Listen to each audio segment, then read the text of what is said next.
오늘 우리에게 주시는 하나님 말씀은 빌립보서 4장 11절부터 13절까지 말씀입니다.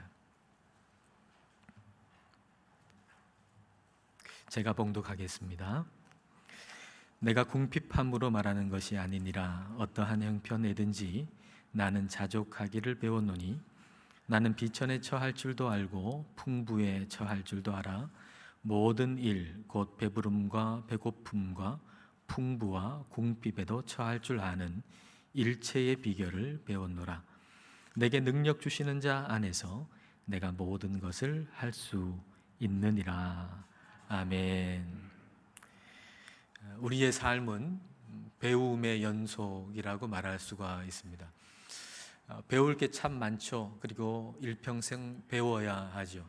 그러나 그 중에서 반드시 배워야 하는 아주 중요한 것 한 가지가 있음을 오늘 말씀이 우리에게 가르쳐 주십니다. 11절 말씀을 보겠습니다. 하반절에 어떠한 형편에든지 나는 자족하기를 배웠노니. 바울은 어떤 형편에든지 자족하기를 배웠다라고 했습니다. 자족하기를 배웠다라고 하는 것은, 자족하는 것은 저절로 되는 것이 아니다라는 걸 의미하는 거죠. 태어나서 나이 들면 저절로 자족하게 되는 것이 아니라는 거죠. 자족하기를 배워야 한다는 것입니다. 우리가 살아갈 때 처하게 되는 여러 가지 형편, 환경들은 학교와 같습니다. 우리가 풍부할 때는 풍부 학교에 입학한 거고요. 궁핍할 때는 궁핍 학교에 입학한 겁니다. 그 학교에서 우리가 배우는 과목은 자족이라는 과목이죠. 하나님만으로 만족하는 법을 그 학교에서 배우는 것입니다. 바울은 다양한 학교에서 이 자족하기를 배웠습니다. 자, 12절 말씀입니다. 나는 비천에 처할 줄도 알고 풍부에 처할 줄도 알아. 모든 일 곧 배부름과 배고픔과 풍부와 궁핍에도 처할 줄 아는 일체의 비결을 배웠노라. 배부름도 경험했고요, 배고픔도 경험했어요. 풍부도 경험했고 또 궁핍함도 경험했어요. 이런 다양한 경험들을 통해서 바울은 자족하기를 배웠다는 거죠. 하나님 한 분만으로 만족하는 법을 배웠다는 겁니다. 그러니까 그에게 주어지는 모든 환경과 처지들은 이 자족하는 것을 배우는 학교였다라고 하는 겁니다. 여러분들은 지금 어떤 학교에 입학해 계십니까? 여러분의 지금 환경과 처지가 학교라고 하는 사실을 여러분은 인식하고 계신지요? 하나님께서 이스라엘 백성들을 애굽 땅에서 불러내 가지고 광야 길을 걷게 했습니다. 그 광야는 학교였죠.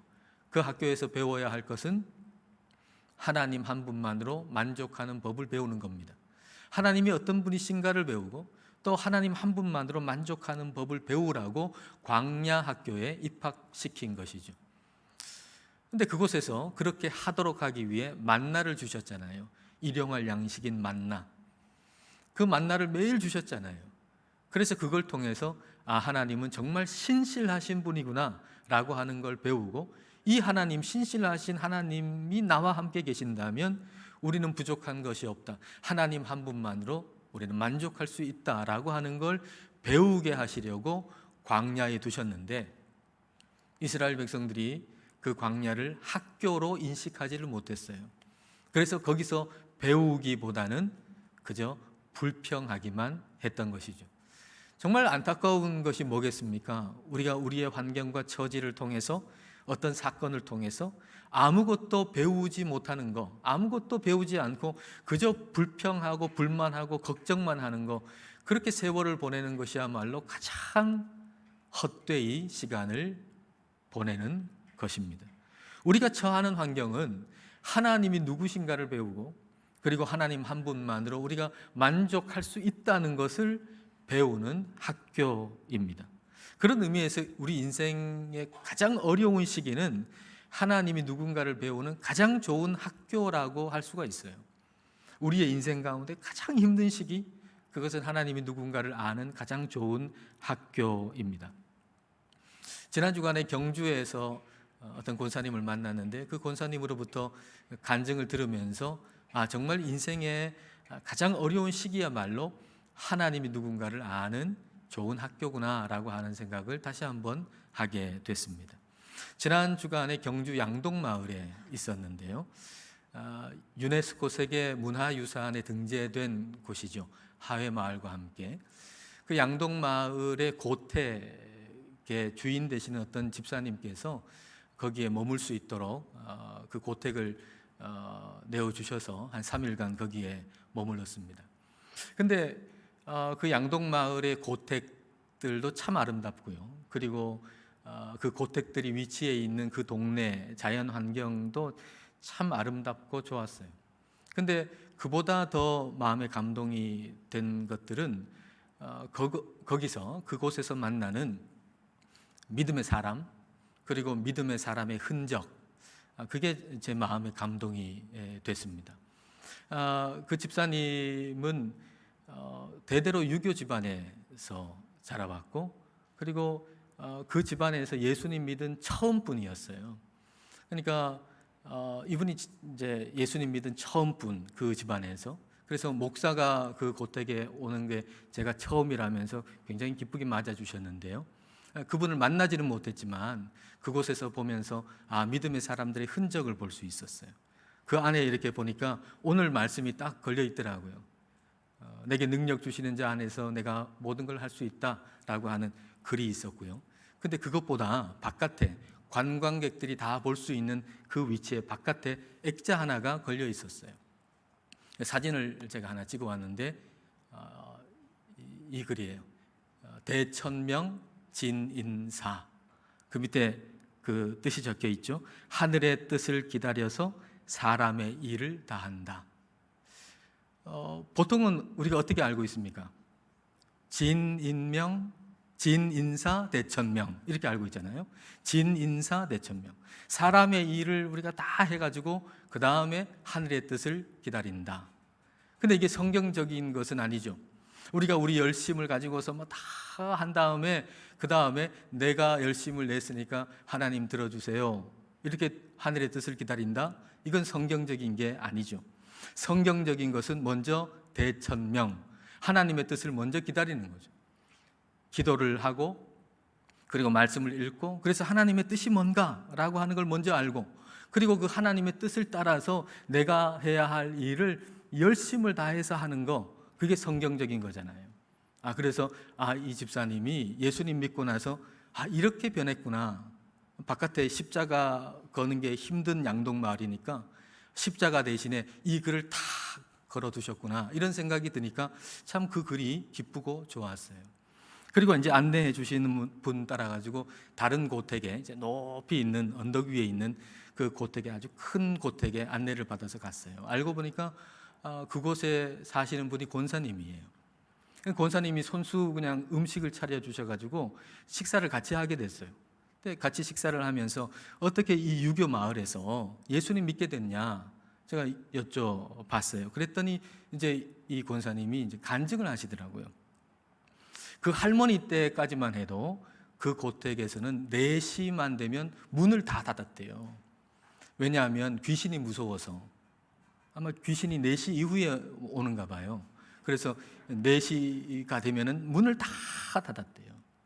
근데 그 시어머니 때부터 예수님을 믿기 시작했고, 자신은 원래 불교였는데 그 양동마을에 시집을 가가지고 시어머니가 예수님 믿으니까 이제 시어머니 따라가지고 교회를 가게 된 거예요. 근데 뭐 가기 싫은데 억지로 따라가게 된 거죠. 그러니까 가기 싫어가지고 이제 교회에 다녀오는 날에는 남편한테, 믿지 않는 남편한테 이렇게 얘기를 했대요. 오늘 교회 갔더니만 목사님이 거짓말 너무 많이 하더라. 아니 뭐 죽은 사람이 살아났다고 그런 뻥을 치더라. 그런 얘기를 막 했대요. 그러면 남편이 그럼 가지 마라, 이런 얘기 하게 하려고. 그러면 그 얘기 들으면 이제 시어머니한테 남편이 가지 말래요, 나 안 갈래요, 이렇게 하려고. 근데 그런 얘기를 안 하더래요. 그래서 그냥 따라다녔대요.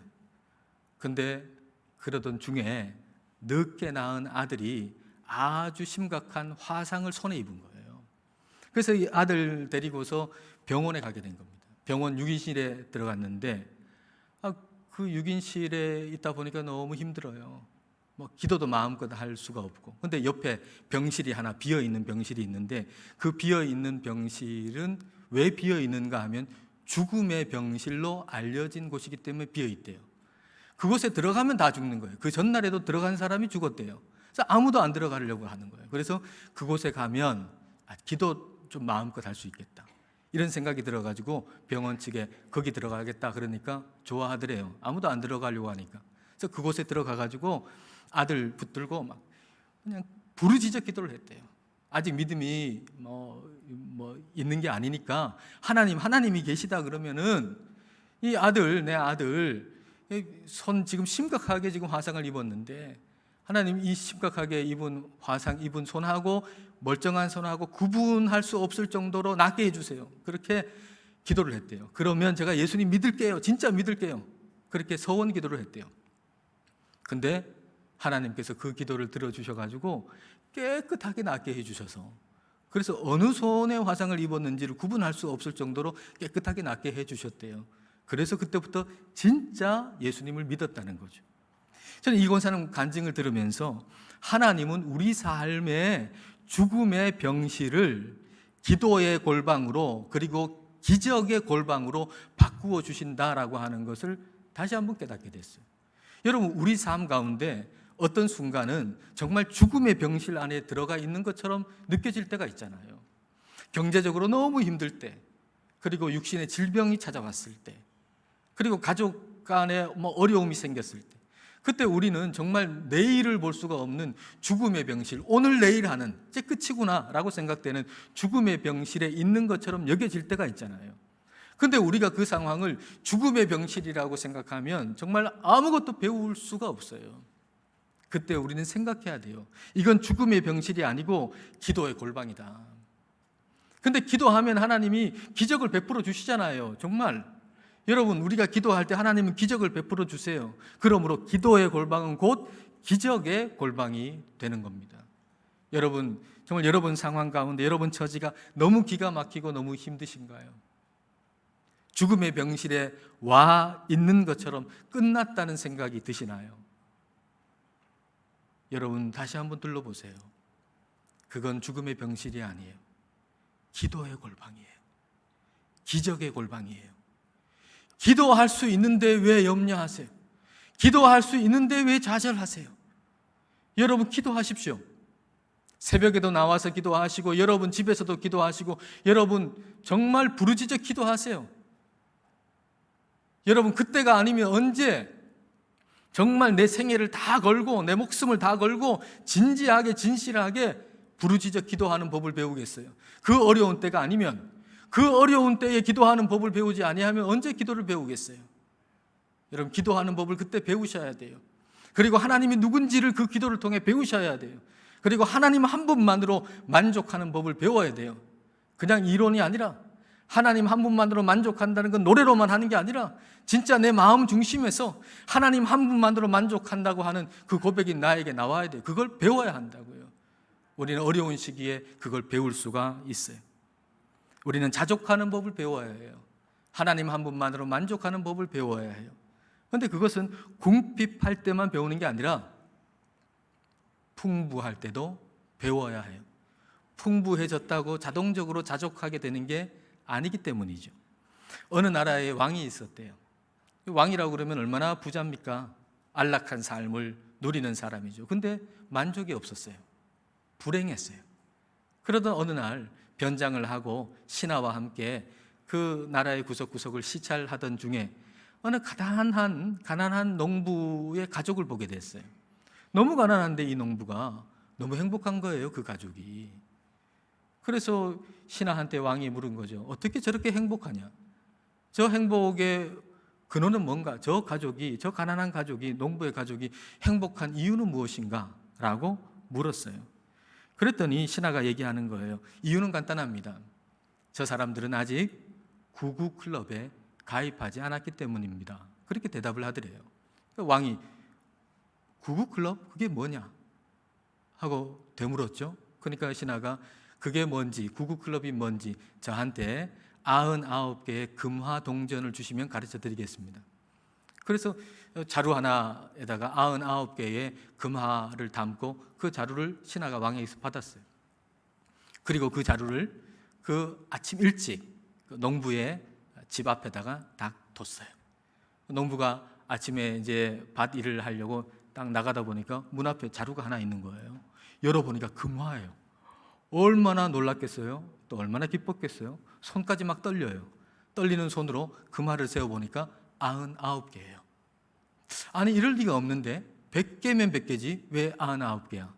그리고서 주변을 막 살펴보니까 한 개가 안 보여요. 그래서 아내한테 한번 세어봐라. 그러니까 99개. 아들이 산수를 잘하니까 아들아 한번 세어봐라. 99개. 어떻게 100개면 100개지 99개냐? 아무리 해도 99개. 그 다음에 이 농부가 가족들한테 선언했어요. 이제부터 우리는 열심히 일해서 금화 1개를 더 모은다. 그리하여 100개의 금화가 되게 한다. 그 다음부터 이 가족이 달라졌어요. 그 전보다 2~3배 더 일을 열심히 했어요. 그전에는 함께 노래도 부르고 여유도 갖고 격려했는데 이제는 그럴 사이가 없어졌어요. 이제는 더 불평하기 시작했어요. 그전에 만족했던 거, 행복했던 거 그건 다 떠나가고 이제 그 자리에 불평과 불만이 남았어요. 한 달 후에 왕이 신하하고 가보니까 아이 그 행복했던 가족은 온데간데 없고 불평과 불만만 가득한 가족이 거기 떡 있는 거예요. 아니 한 달 사이에 무슨 일이 벌어졌는가 하고 신하한테 물었던 거죠. 그러니까 신하가 이렇게 대답해요. 이제 저 사람들은 공식적으로 구구클럽에 가입이 됐습니다. 구구클럽은 하나의 동전 금화를 얻기 위해 그거 얻지 아니하면 불행하다고 생각하고 하나의 금화를 얻어야만 행복하다고 생각하는 사람들입니다. 풍족하게 가졌지만 만족할 줄 모르는 사람들이 구구클럽입니다. 이렇게 대답을 한 거예요. 여러분, 우리는 이전보다 훨씬 더 풍족하게 지금 살고 있잖아요. 정말 풍족하게 살고 있죠. 그런데 만족하는 사람은 그렇게 많지 않은 것 같아요. 아마도 우리도 모르는 사이에 구구클럽에 가입돼 있을지도 몰라요.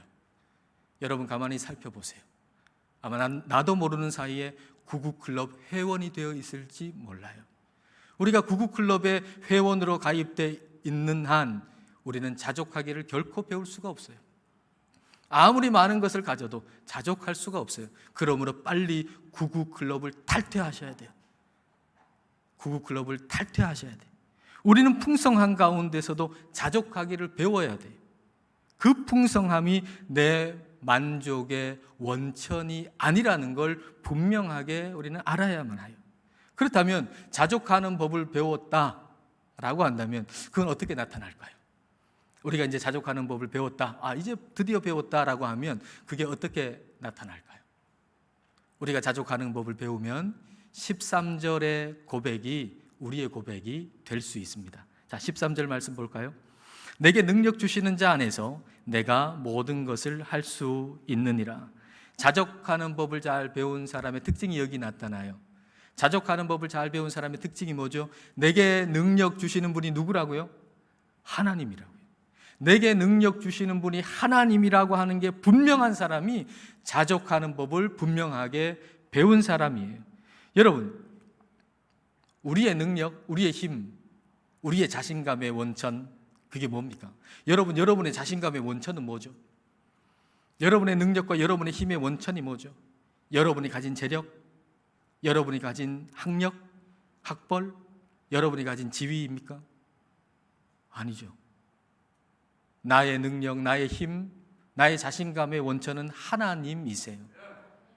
그렇다면 궁핍함이 내 힘을, 내 능력을 빼앗아 갈 수 없어요. 내 자신감을 빼앗아 갈 수 없어요. 왜요? 내 힘과 내 능력의 원천은 하나님이시니까 만약에 내 재력, 내 학벌, 내 지위 그게 내 힘의 원천이라고 그러면 그게 없어지면 궁핍해지면 내 능력도 다 빼앗아 갈 거 아닙니까? 그러나 내 능력과 내 힘의 원천이 하나님이시니까 풍부함이 아니니까 풍부함이 사라지는 궁핍함 속에서도 나는 능력을 빼앗기지 않는 거예요. 힘을 빼앗기지 않는 거예요. 자신감을 빼앗기지 않는 거예요. 그래서 우리는 어떤 처지에 있어도 능력 주시는 하나님 안에서 모든 것을 할 수 있는 것입니다. 능력 주시는 분 안에서 내가 모든 걸 할 수 있다라고 할 때 그 모든 건 뭐겠어요? 그 모든 건 내가 하고 싶은 모든 걸 할 수 있다는 얘기가 아니라고 하는 사실 정도는 여러분 지금까지 빌립보서의 말씀을 1장부터 쭉 함께 나누어 왔기 때문에 여러분 다 아실 거예요. 이 말이 내가 원하는 모든 것을 다 할 수 있다, 이런 얘기는 아니구나 라고 하는 걸 여러분은 그 정도쯤은 다 아실 거예요. 그렇다면 모든 걸 할 수 있다는 얘기는 뭘까요? 내게 능력 주시는 자 안에서 내가 모든 걸 할 수 있다는 말은 무슨 말일까요? 그 모든 것은 뭘까요? 그 모든 것이 무엇일지 묵상하면서 이게 뭡니까? 이제 기도할 때 제 마음속에 성령님이 주시는 성경 구절이 하나 있었는데 그게 바로 고린도전서 13장 7절이에요. 고린도전서 13장 7절. 모든 것을 참으며 모든 것을 믿으며 모든 것을 바라며 모든 것을 견디느니라. 네 가지를 얘기했는데요. 두 가지로 분류한다 그러면 모든 것을 참고 견디고 모든 것을 믿고 바라는 거예요. 그러므로 오늘 13절은 이렇게 바꾸어서 읽을 수 있겠죠. 내게 능력 주시는 자 안에서 내가 모든 것을 할 수 있느니라. 이건 이렇게 바꿀 수 있어요. 파란색으로 된 글 다 같이 우리 함께 읽겠습니다. 내게 능력 주시는 자 안에서 내가 모든 것을 참고 견딜 수 있느니라. 내게 능력 주시는 자 안에서 내가 모든 것을 믿고 바랄 수 있느니라. 어떤 환경과 처지는 말이에요, 정말 참고 견디기가 힘들어요. 정말 참고 견디기가, 버티기가 힘들어요. 그래서 무너져 버리는 거예요, 그 환경 때문에. 그런데 자족하기를 배운 사람은 내게 능력 주시는 자 안에서 그 모든 환경과 처지를 능히 이겨낼 수 있어요. 참을 수 있어요. 견딜 수 있어요. 버틸 수 있어요. 그래서 이겨내는 거예요. 얼마나 복된 거예요.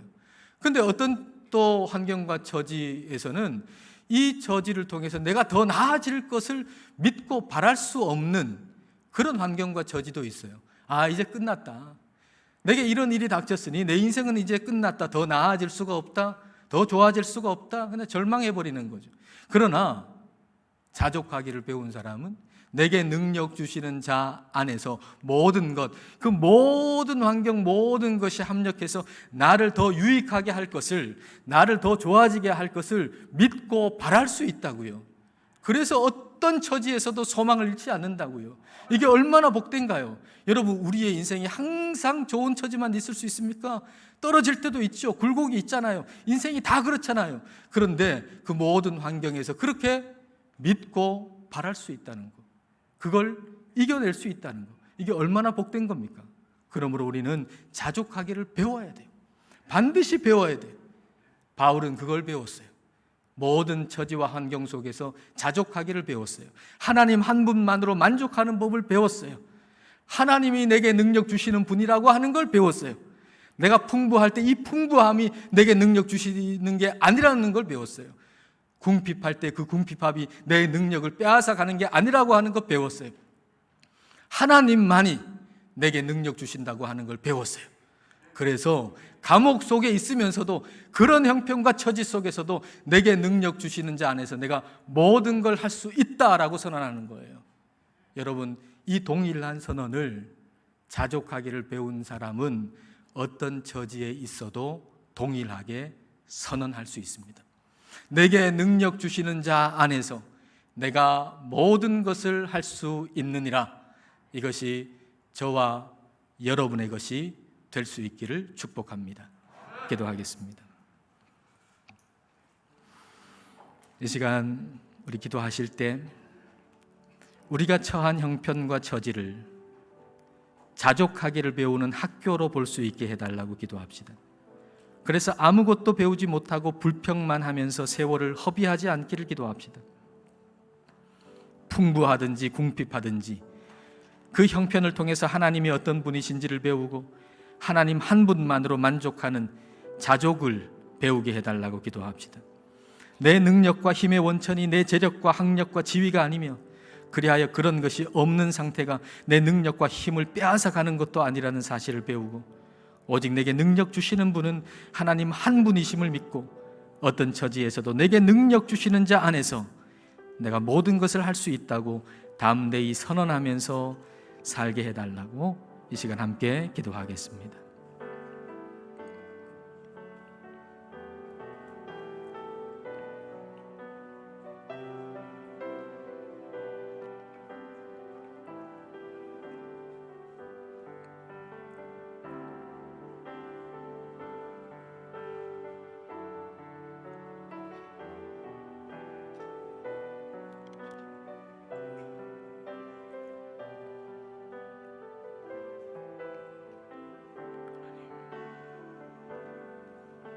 하나님 아버지, 오늘 주신 말씀을 통해서 풍족함과 궁핍함이 자족하기를 배우는 학교라는 것을 알게 해주셔서 감사드립니다.